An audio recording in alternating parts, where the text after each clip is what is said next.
Hey, everybody. Hello, and welcome to the latest edition. I'm using the word latest in a pretty loose fashion, but it is another episode of Today New Brunswick, Tomorrow the World. For those keeping track at home, we're building up a bit of a backlog of episodes. To wit, the comedy special, which we recorded about a month ago, is still sitting on my computer. We actually have the next episode after this one, as per the original schedule, again, already recorded. So by the time this reaches your computer or your device or your Spotify app, God help us all, we're, let's just say, I personally, as a producer, am committed to getting this out the door within, a reasonable-ish amount of time. And so, to wit, we have either kind of late or extremely early a special to do with black music. Dan, why don't you just tell us a little bit more with what you were thinking on this one, pal? Okay, so the original topic, well, this is an idea I originally sort of put forward to record in February, but life happens.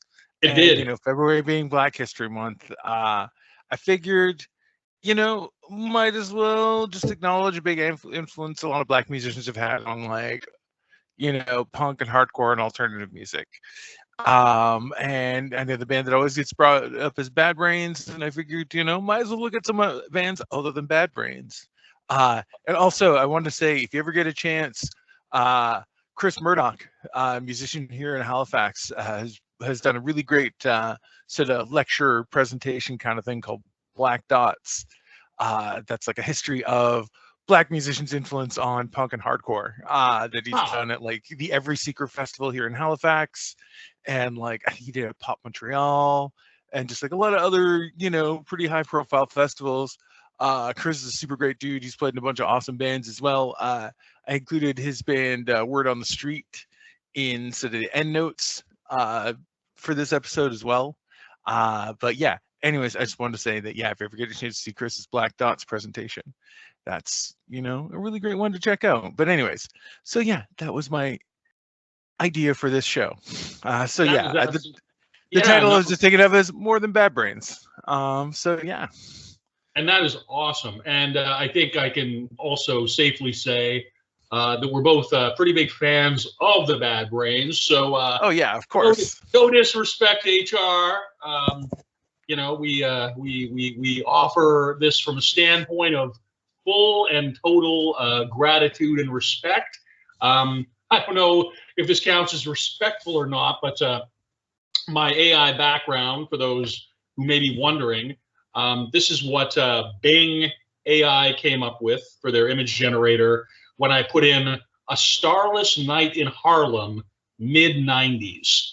So I don't know. I just kind of had a whim, and in such whimsical fashion, this is what the old AI is given out, which is, as opposed to Fredericton background, which is pretty dang whitewashed, as opposed to lots of other places that I've lived, which are ostensibly friggin' pretty white cornbread communities, I got to say. So I certainly appreciate the opportunity to kind of dive into some of these bands, some of these influences, some of these significant musicians. Before we kind of get into it, I mentioned this on a previous episode and elsewhere. My punk and alternative thing doesn't, I'll be the first to admit, have nearly enough diversity generally, in terms of women or people of color or, any of that. But I will say that every time I take some records to Backstreet, to sort of Backstreet Records here in St. John, to kind of shift some out in my collection, shift some music out and get some new music in, invariably the jazz, blues, soul, 1950s, 60s, and 70s pop music, all of which is hugely black. That always ends up being the stuff that I keep. I almost never get rid of that stuff. Whereas, alternative records or whatever, it's like, I kind of let it go. So Again, just to give a shout out to the wider context of black music, without which there's no pop music to speak of that we even recognize as such.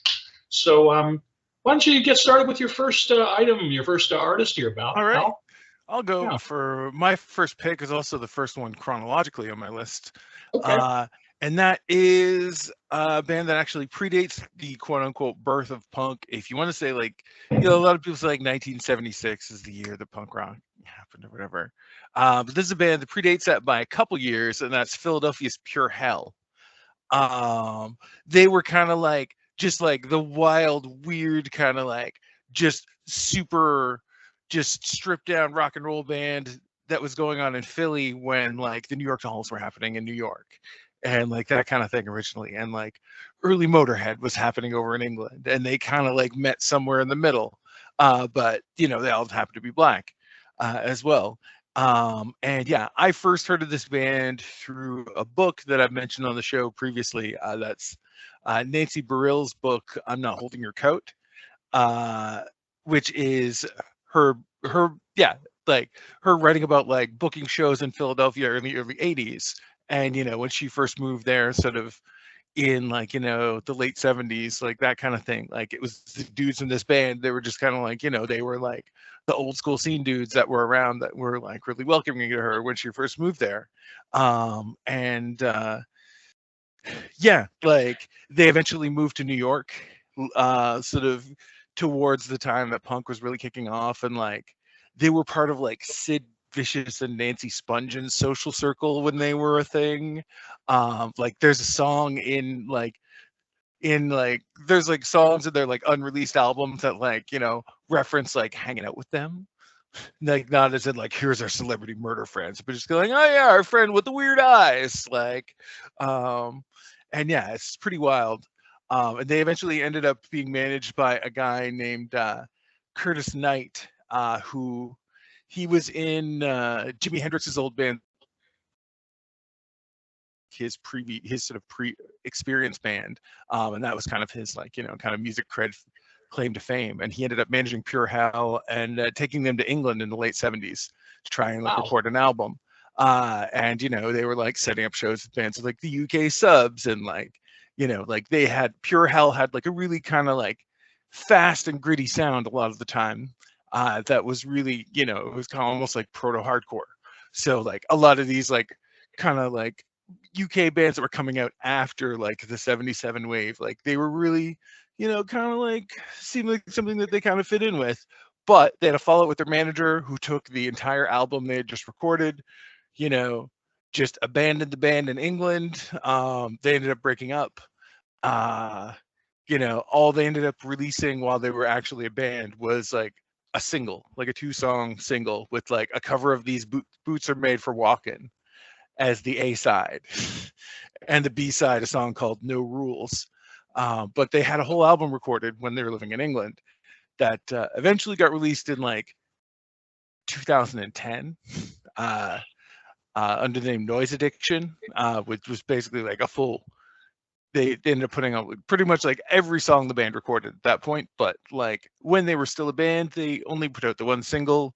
They tried to get back together in the 90s, after like alternative rock was a thing, and like they were working on an album with like members of Nine Inch Nails in like 1992, and that never really happened. And like they were just one of those like could have beens a lot of the time. Like they had a lot of potential. Like there's like really cool, like if you look on YouTube, there's really cool videos of them playing in like public access TV in New York, just playing like just like fast, gritty, like just really gnarly punk rock, like kind of before a lot of people were playing like that, like when they were still kind of like hopping up and down with like safety pins in their noses.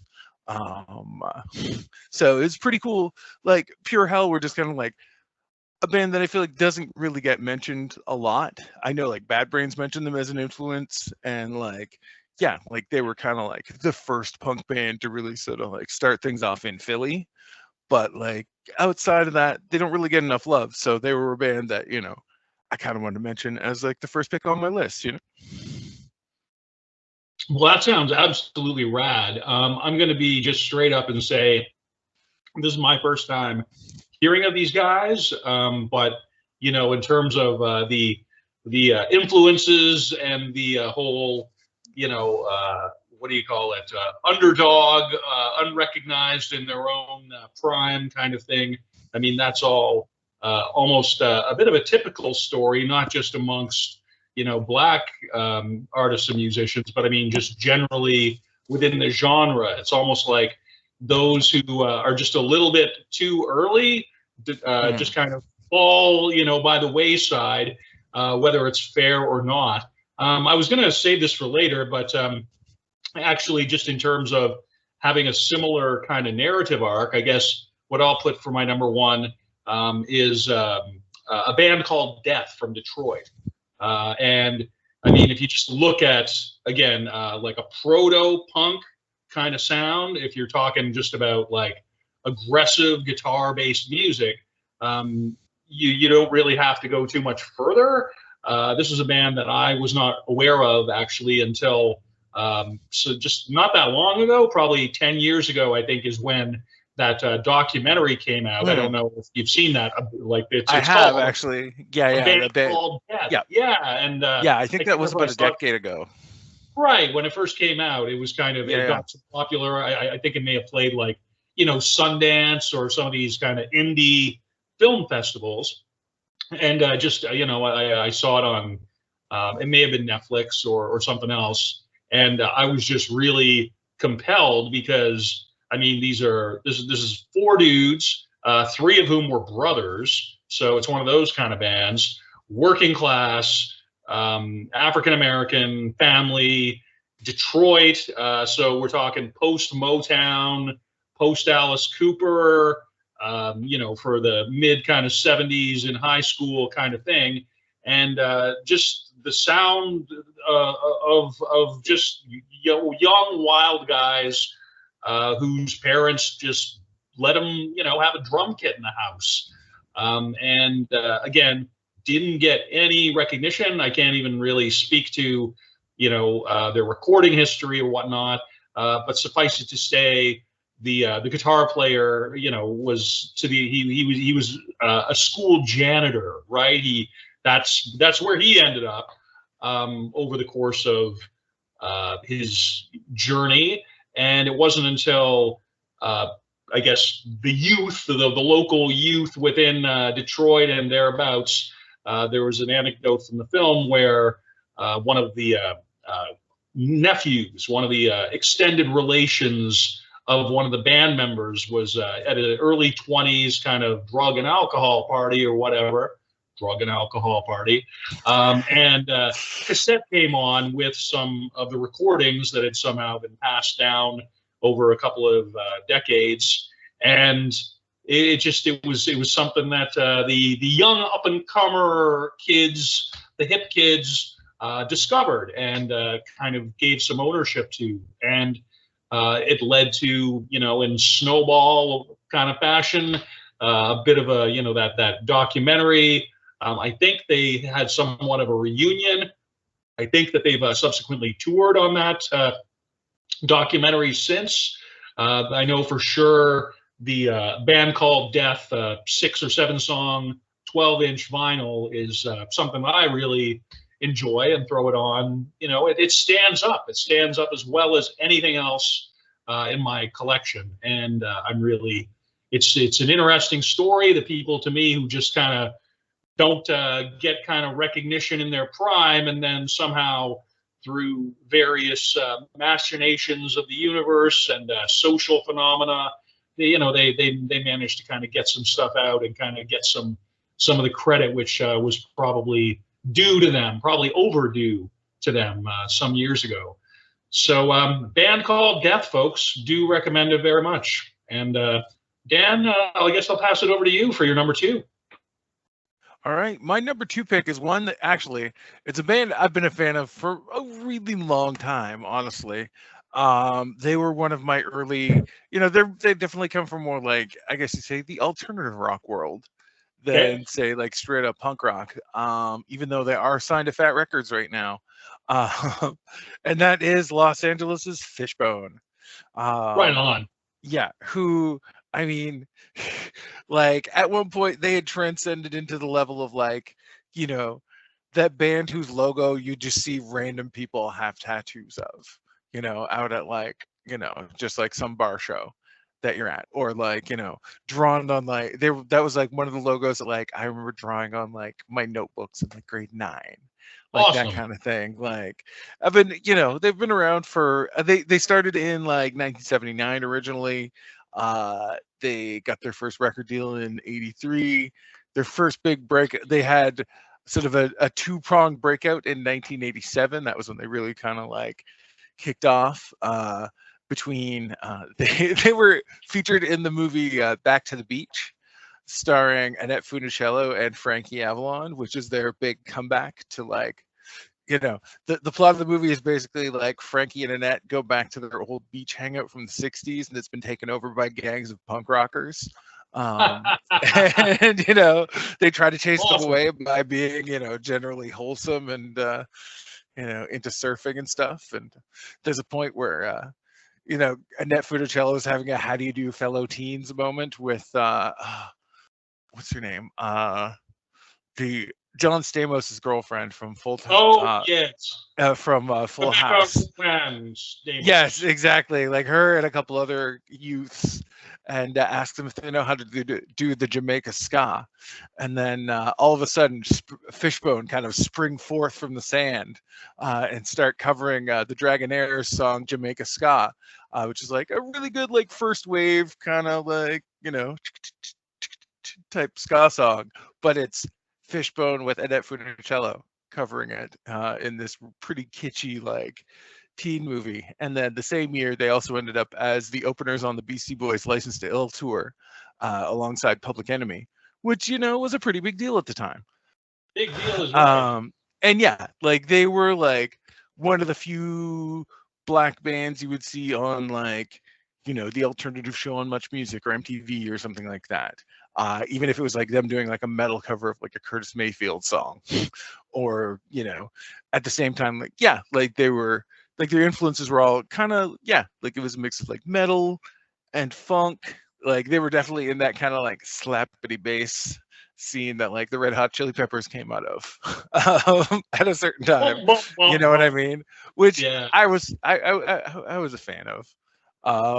But like get that like it's like a mix of like metal, funk, reggae, like ska, jazz, just all over the place. And like incredibly talented musicians, but they definitely and like like they were part of like early Lollapalooza tours, and they were like pretty much one of the premier alternative bands up until a certain point. And then I definitely remember like somewhere in the mid 90s, all of a sudden they kind of just became this like people almost treated them as like, I don't know, like if there was like, the band, the formerly popular alternative band that fell from grace, like, Fishbone were kind of the prime example. Like I remember like the Alternative Weekly in Calgary doing a like what the band asked for over the years, the various times they came through town with their highs and lows of personality, of like popularity. And I remember seeing them in 1997, and even at that point, people were kind of just like, "Oh, hey, they're still going, huh?" And they put on a great show, and they even had Dr. No from Bad Brains playing guitar for them, which was pretty cool. Sick. But the reason he was playing guitar for them was because they'd had a falling out with their original guitarist, who had decided, he needed to take a mental health break from the band, and just like moved off to like a little cabin in the Pacific Northwest or something.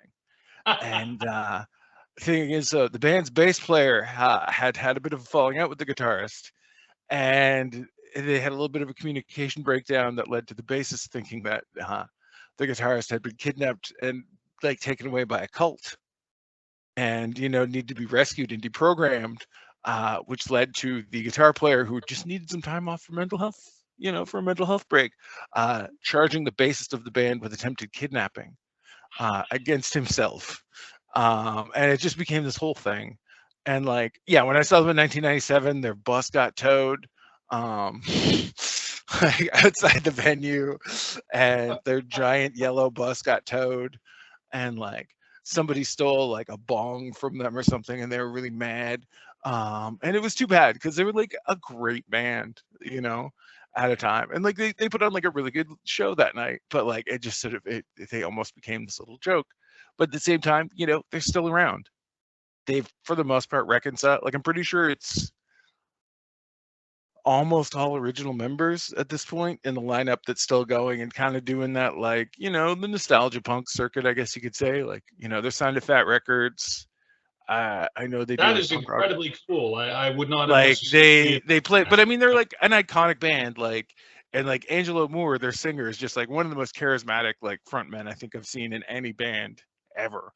Like, and like he sings, he plays the theremin and saxophone at the same time, and like, I'm sure he maybe isn't doing as many huge jumps as he used to on stage, but like, even then when I saw them, it was like 1997, which is a long time ago to begin with, but that had still was like, 5 or 6 years past when they really had like their sort of their peak of popularity, and everyone was just kind of like joking about how the whole crowd was just kind of like that much lower, 5 or 6 years older, lower in energy. If you know what I mean. Just like, no, there was no stage diving to be done that night, other than like the members of the band once or twice. But like the audience themselves, like all knew to like preserve their tailbones. Closer to 30 at that point, It was yeah. it was very much a like, everyone knew to bring their earplugs kind of crowd. But yeah, no, it was fun. And like I said, it was cool. Like they even had the guitarists and Bad Brains playing with them on that tour, and like, but yeah, like their bus got towed outside, and that was still part of the whole, anyways. But at the same time, like I said, Fishbone, they were like one of the premier alternative bands of their day, and like their albums, like not everything 100% holds up, just because the 80s were a long time ago. But the majority of their music is still really great and really fun, and like a really cool mix, yeah, like I said, of like a wide variety of genres played like incredibly well.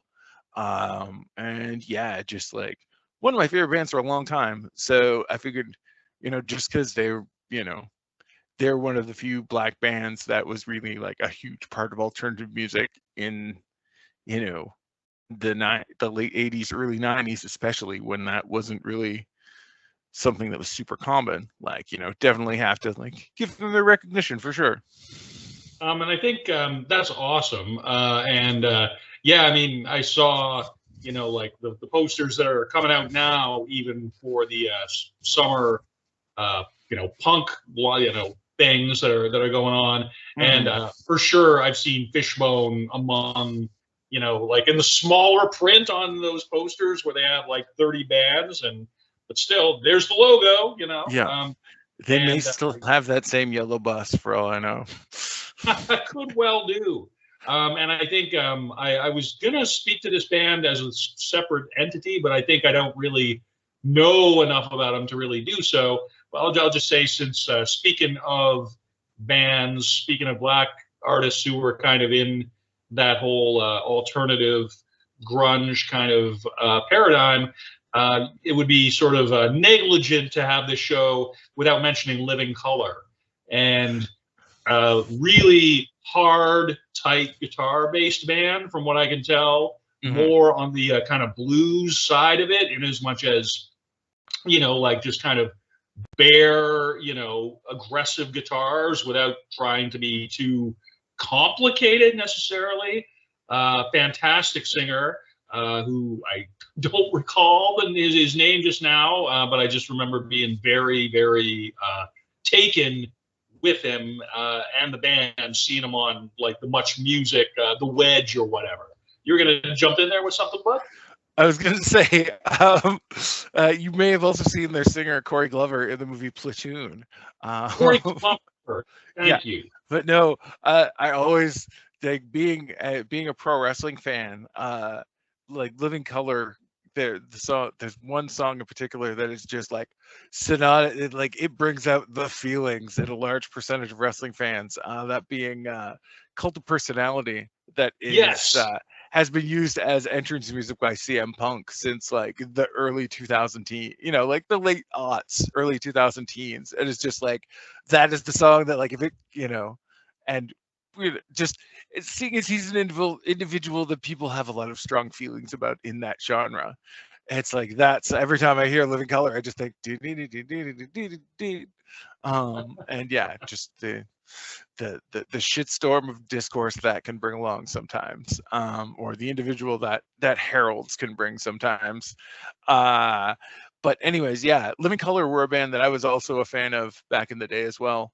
Their guitarist Vernon Reid he was one of those like Guitar Magazine guitarists, Right. Like, I definitely remember like when I was trying to learn to play an instrument originally, like as like a teen, like there would always be like, Vernon Reid talks, whatever kind of, like, he was like, he definitely ascended into that, like, musician, respected right? musician kind of guy, like, for sure. Yeah, but No, yeah, they're a good pick as well. Absolutely. So I would just call them a half of a pick for me, because I can't really, I can't say like I bought all their albums or whatever. But if we're just talking about music from the era, music that stands up, music that's still, like, I think those guys are still going in some variety. If I'm not wrong, I feel like I've seen them on, like Riot Fest or something, like advertising. Mm-hmm. I know they've recorded new versions of Cult of Personality for the various times that the rights to that song have been purchased, and then CM Punk has been fired and then hired by a different promotion, and then they've been recruited to record a new version. But anyways, CM Punk just getting up in the mentions. It's you never know what he's going to strike. It's like that. Yeah, no, man, that's 100% legit. We've talked about Mr. Punk on this show before, and I believe it won't be even close to the last time. So I guess in terms of, where I'm just going to, say this isn't necessarily punk or alternative, either of them, but I will say that it's hard to imagine punk or alternative without them. I'm just going to put it out there right now, a two-pronged entry here. Thin Lizzy on the one hand, Phil Lynott. I mean, it was like three white dudes or two white dudes that, unless you're a fan, you don't really know. But then Phil Lynott, right? I mean, like, he just a black Irishman. Can you imagine? Can you imagine being a black Irishman, especially growing up in the 60s and 70s? I mean, just wow. Like, without Thin Lizzy, there's no Metallica, there's no Anthrax, there's no, like, the big four metal art, whatever. It's just, it's really hard, I think, now to sort of imagine how powerful that must have seemed at the time, right? When, like, they were just, when, like, mid to late 70s, early 80s, when they were just putting out albums every year, touring every year, again, they're one of these bands that I kind of got to maybe later than I ought. But I mean, you take Jailbreak, you take like, just their greatest hits package, like just a double record, which every single song on it is just brilliant. So to me, again, if we're just talking about black excellence in that genre of music, guitar-based, aggressive kind of music, I mean, just Thin Lizzy just blows the roof off of just about anybody. And I'll throw in just sort of a quick another reference, Little Richard and or Screamin' Jay Hawkins. So if we're talking about shrieking, we're talking about gender ambiguity. We're talking about, all the things that Prince stepped into in the early 80s and just made so accessible to everybody. Again, you look at Little Richard. I was listening to Pray Along with Little Richard, his gospel album, the other week, and it gives me so much joy. And if I've seen documentary where Lemmy is talking just about how, like, basically one of his favorite artists, like people talk about how, like, he's kind of got this fascist kind of vibe or whatever, Lemmy. But he's like, no, my favorite musician is like this little gay man from Georgia. It's and again, I think if we're just for contextual kind of clarity, again, I think of Screamin' Jay Hawkins more often than I ought to, given his legacy. I'm just like, it's hard to sort of describe the feeling putting that on the record player for the first time, taking a glass or a puff of whatever, and just hearing the shriek, guttural sound effects, and just being carried away to that special Screamin' Jay place. So again, I know not necessarily a punk as such, but between Thin Lizzy, Little Richard, Screamin' Jay Hawkins, I just feel like, that they paved a lot of ground for what was to follow. So. All right. So who you got next, pal? My next one is another band. It's I guess more from the world of kind of like heavy music than straight up punk. Yep. But also, you mentioned Metallica. This is a band that actually were contemporaries of early Metallica in the Bay Area at the time, and pretty much to my knowledge, was the only sort of really sort of major thrash metal band, other than say like Suicidal Tendencies, to have any black members at all, let alone have a black frontman, and that is San Francisco's Hyrax, who they started out in 1985. They released 3 albums between like 1985 and 1989. The singer was the guitarist was a guy named Caton de Pena, who his whole thing was, he liked playing fast, loud, heavy, aggressive music, but he also loved Sam Cooke and like that era of R&B. So, it's like their music is like just like blindingly fast guitar riffs and like, super heavy, almost like blast beat style drums. Like it's like up there with like DRI and bands like that in terms of just like sheer speed, but with like de Pena just doing total like, yeah, like just really like the only way I could describe it is just like soaring kind of like, soulful vocals over top of like, just these super speedy riffs yelling about like the bombs of death. And yeah, like they're just like, it's just like a really cool little spin on the thrash metal, other than just like the standard like gruff guy vocals. And yeah, they definitely had, they had a cult following while they're around. But they definitely had that like retirement to day job arc. And by the time that like the mid 90s rolled around, like Caton was working in like a guitar store in the Bay Area, just kind of, hanging out, selling instruments, that kind of thing.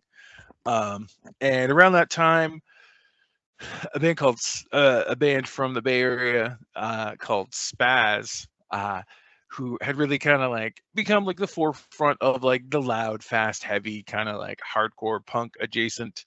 If you've ever heard of the subgenre term of power violence, yes. They're one of the bands that was coined to sort of describe, and one of the central bands, like their bass player's record label, Slap-a-Ham Records, was sort of like the central record label to that whole scene.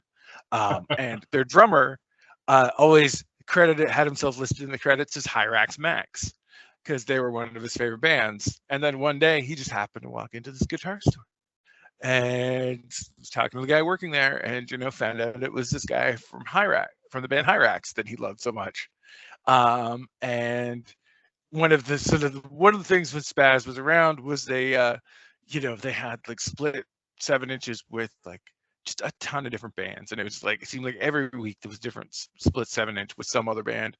So he got to, drummer from Spaz and the singer from Hyrax got to talking, and they ended up deciding to take some like unreleased Hyrax songs, and they put them on a split with Spaz, and like Spaz had even had a song at one point about how much they loved Hyrax called "Skate and Satan and Katon." But yeah, it led to them, getting back together sort of throughout the 90s and aughts, and like developing a whole new audience, just in this like kind of like loud, fast sort of subgenre type scene. And because it was cool because like they had their own little spin on it with his mixing like that old school thrash sound and the love of classic R&B. And like I said, one of the only bands from that era to have like a black front man, like is in terms of like thrash metal especially, and like San Francisco for sure. So I thought it was really cool. So yeah, they were one of the bands that I wanted to mention on the list also. So yeah, Hyrax. Fantastic, man. I really appreciate the adding the Sam Cooke, to the thrash metal. I'm trying to kind of shoehorn in my mind here what that might sound like, but that's definitely going to be something where I'll be eagerly following that up from your notes, pal. I got to say that strikes a lot of the right chords.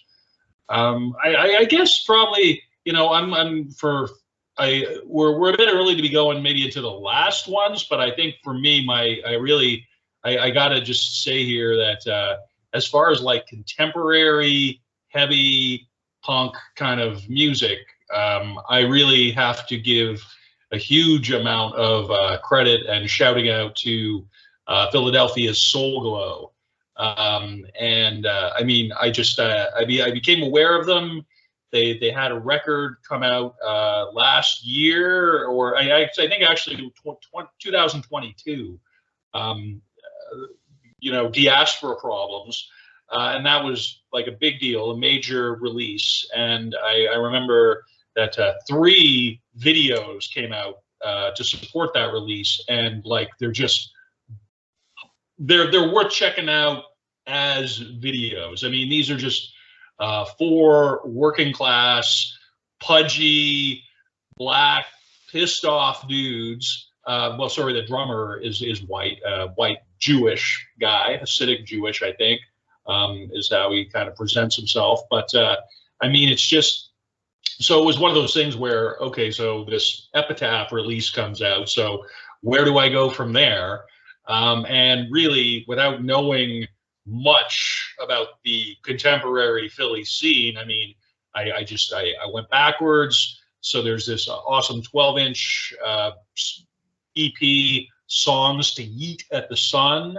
And then prior to that, the release, The Nigger in Me Is Me. And that's like something that's just so oblique, where it's like they got the songs just have like numbers for songs and shit like that.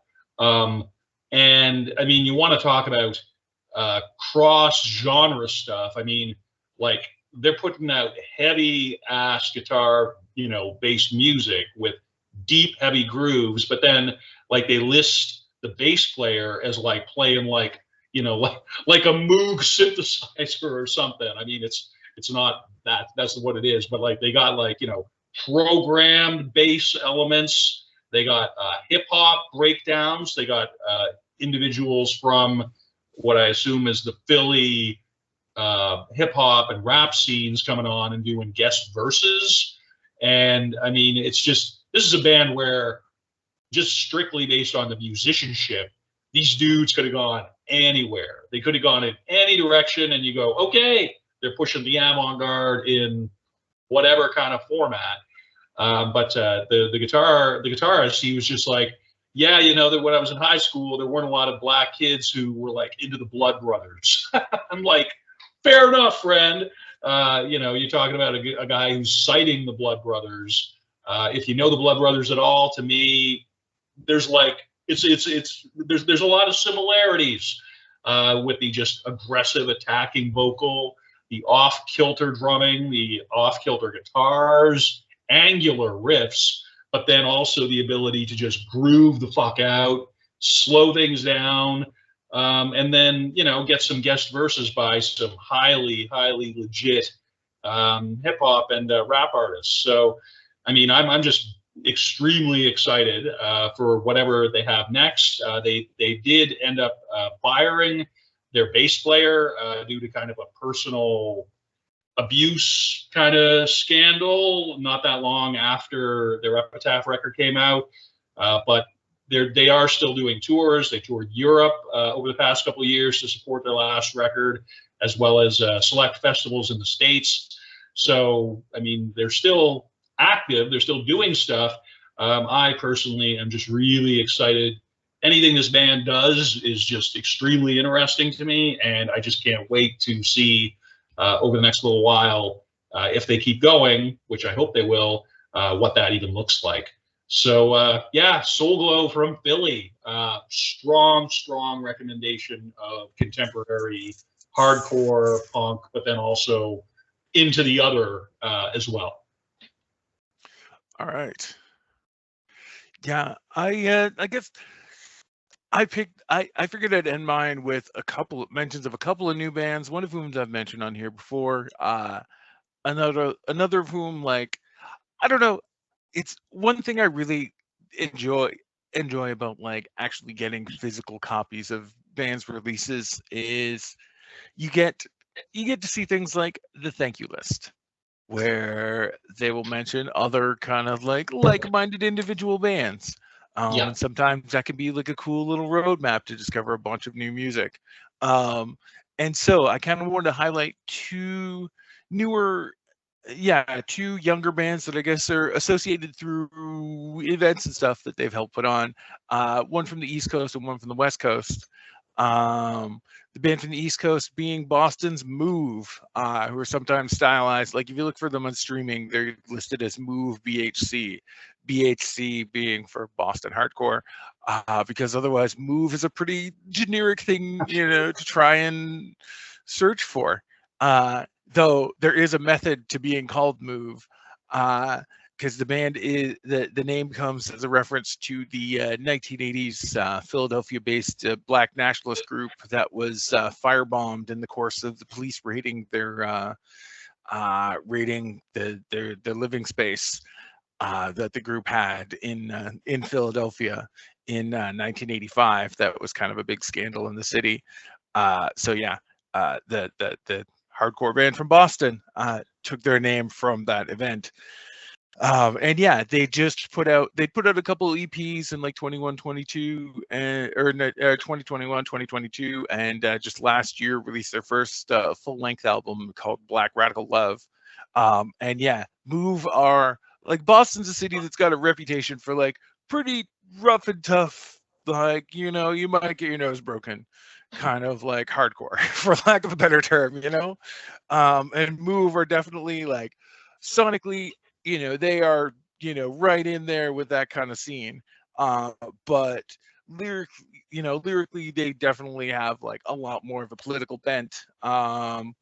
Like with a lot of songs talking about like imperialism and racism and like, the police and like that sort of stuff. But at the same time, just like super, like the opener on their album, the song Double Death is just like, that was a song that like I was walking to the fancy bakery in my neighborhood playing air drums looking like a complete fool the other day, listening to that on my earbuds, just thinking like, oh yeah, here I am in the suburbs, just like, this old, gray-haired so-and-so going to buy some fancy songs, and then listening to this like angry hardcore bands just like rocking out. But yeah, like it's just a really killer record on the label Triple B. And Move are one of the bands that's involved with a festival called Dark Side of the Moon that happens in New York every year. That is like, it highlights like black and like black fronted like punk and hardcore and alternative bands. It's kind of like, I've seen some joking references to like, I'm trying to do like an Afro punk festival with more rock. yeah, Move are sort of one of the bands. It's like Move, Soul Glow, and Zulu, the other pick that I had as far as newer bands, are sort of the main driving forces behind that festival. And it's cool because it's another thing, like, I started following the social media accounts that they created for the festival, and just got to check out a bunch of cool, just look up some of the bands that are playing, that were playing at it, that are all pretty cool as well. And I try to include some of some of the stuff that I found just through looking at that stuff in the end notes also. And it's just, a neat way to discover more new music.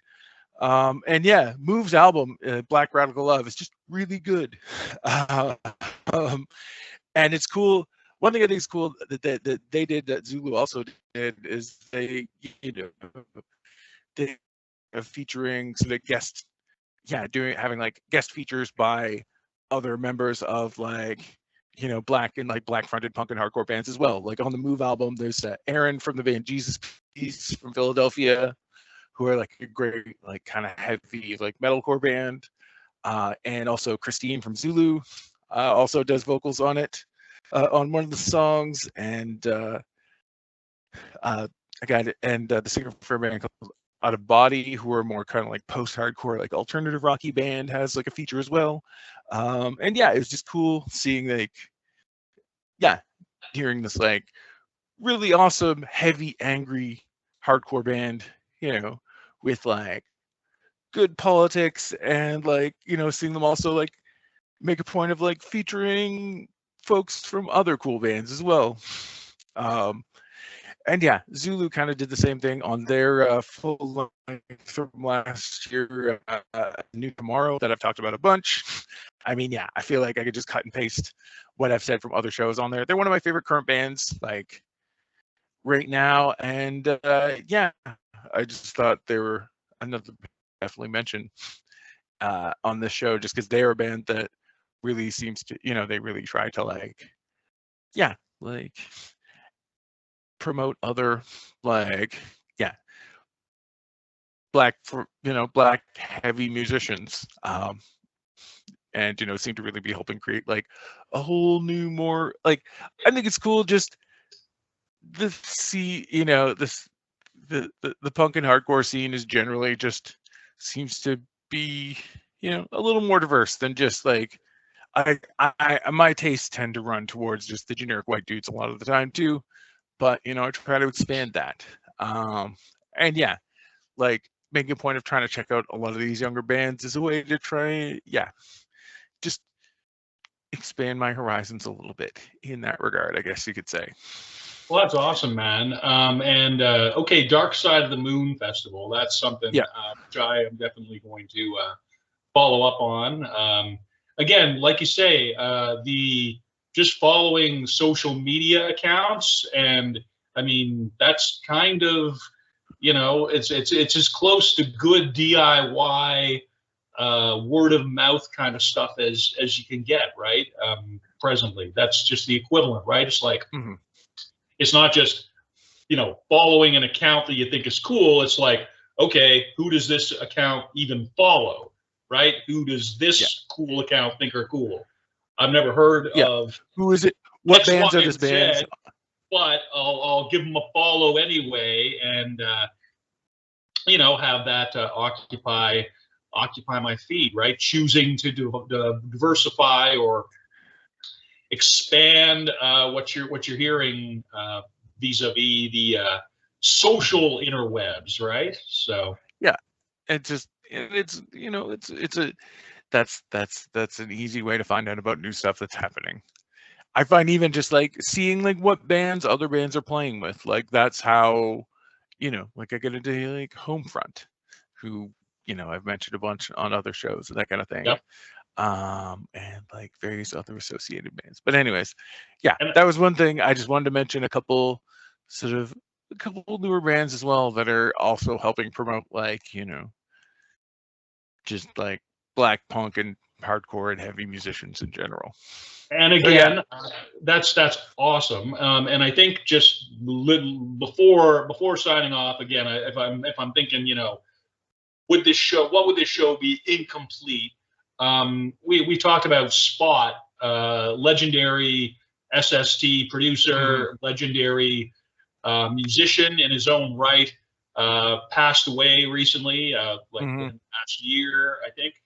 And I mean, you're just, not known as being like on the musician side of it, but you can't imagine contemporary alternative or punk music without SST Records, and you can't imagine SST Records sounding like they did without Spot being all over them from the get-go. So you're talking about, your Husker Du, Zen Arcade. You're talking about, something as well known as that, kind of legendary record, to just stuff that you would never even have heard of because it's so obscure. And I mean, from what I can tell, Spot was just a guy who he was a fan of music. He was passionate about it, and he just, loved to work. He just threw himself into the studio and carved out a really fantastic career, which, again, not the most recognized. When he passed away, I don't think he was like rich. I don't think he was famous, but his legacy is still with us. So again, I just felt it would have been kind of remiss, where we've talked about him kind of a lot on the show before in previous episodes, not to say rest in power, and then thanks for the rad tunes and albums, basically, Spot. Yeah, man, I've enjoyed this a lot. I think this record, this kicks ass. We're early by more than 10 months for next February, or we're just kind of rectifying our personal circumstances, which kind of kept us from getting this out during Black History Month. Awesome idea on this one, Dan. Was there anything else you wanted to say before we sign off here, bud? I guess one other artist I'd like to mention, I guess, because there's some I included in the notes, but just because they had such a wide, they've been, they're still going, is Shane Brown, who was one of the original singer, in Dag Nasty, who then went on to, he fronted the band Swizz in the late 80s, who were, they were like a pretty great kind of like rockin', like DC hardcore band.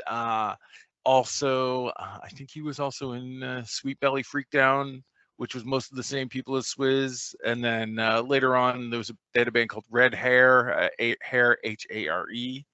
It's just sort of like, and I think, they still see like Swizz get back together and that sort of thing sometimes, and pretty sure. But like, he's just one of these people that's like, he's been a big part of like, he's in like a ton of bands through like the DC hardcore scene. That I've loved as well, over the years, that I figured, he's, even though it just kind of included one of his bands in the end notes, in my section of the notes, I figured just had to mention it because, he's in a bunch of great bands. Like Dag Nasty were one of my favorite bands, and I mean, they had a few different singers over there, but anyway. Awesome. All right. Yeah, no, and I guess ultimately, I think that sort of speaks to reinforce the notion here. One thing I'll say for the millennials and the Gen Z, millennials, is that they are, bringing more influences because they've lived in much more of a media diverse and media rich kind of environment than we necessarily grew up in. So, I mean, in as much as, you and I were discovering punk music and alternative and stuff from the 80s, in the 90s, in the wake essentially of alternative / grunge, I mean, the millennial crowd and the post-millennial crowd, I mean, they just don't even have that to attach themselves to or be shaped by, because, I mean, again, I just, you're talking about like NWA back in the 80s. I mean, that's going on in Compton right around the same time that Epitaph and Bad Religion and all that crazy LA hardcore was going on. You're also like just within the same city, same period of time, you're looking at some of the most aggressive hip hop and rap music ever to come out. And to say that these things are like discreet or like, separated or unaware of each other at the time. I mean, I think that's just kind of a false narrative, right? So it's current, it's real, it's going on now, and I mean, I'm just really glad that we finally got to take a shake at this kind of episode, honestly, sir. Right. So that's all I've got. Yeah. Thanks for checking it out, everybody. Peace, and hope you enjoy the springtime here, wherever you are. See you around. Take care, everybody. Bye.